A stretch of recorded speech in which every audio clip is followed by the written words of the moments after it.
साहूकार चीन के कर्ज में फंसा कंगाल श्रीलंका अब सच्चे दोस्त भारत से दगाबाजी कर रहा है। भारत की नाराजगी के बावजूद हम्बनटोटा पोर्ट पर चीन के युद्धपोत ईंधन भर रहे हैं। चीन का इरादा हम्बनटोटा पोर्ट को सैन्य बेस की तरह इस्तेमाल करने का है। नेपाल चुनाव में चीन के कठपुतली केपी ओली भारत के खिलाफ जहरीली चाल चल रहे हैं। उन्होंने चीन के इशारे पर नेपाल और भारत के बीच सीमा विवाद को एक बार फिर से भड़काना शुरू कर दिया है। ओली ने घोषणा पत्र में भारत के साथ लिपुलेख कालापानी सीमा विवाद को प्रमुखता से रखा है। जुआई एयर शो में चीन अब एंटी ड्रोन सिस्टम के जरिए ताकत दिखाएगा। इस एयर शो में पहली बार LW-30 laser air defence system समेत कई फ्यूचर वेपन शामिल किए गए हैं। चीन का दावा है कि LW-30 लेजर डिफेंस सिस्टम किसी भी ड्रोन अटैक को नाकाम करने में सक्षम है।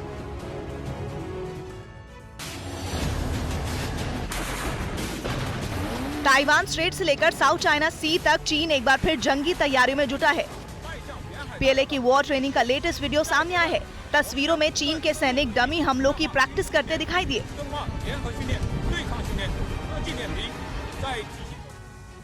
ताइवान के रक्षा मंत्री चिऊ कुओ चेंग ने लेटेस्ट बयान दिया है कि हमलावर चीन के खिलाफ आखिरी सांस तक युद्ध होगा।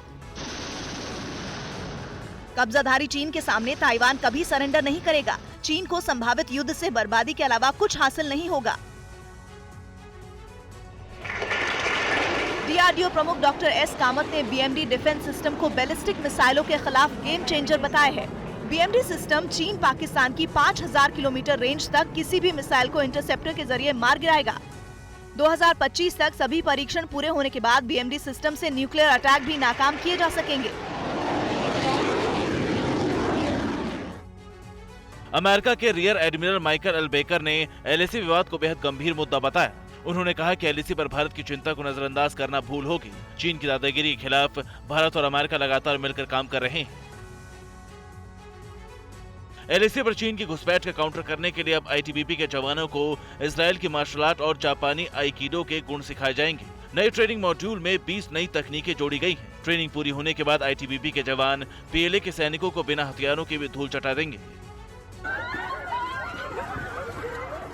बुर्का नहीं पहनने पर अफगानी छात्राओं को तालिबानियों ने कोड़ों से पीटा। कई छात्राओं पर बेरहमी से कोड़े बरसाए गए। और तो और यूनिवर्सिटी में इन छात्राओं की एंट्री को भी बैन कर दिया गया।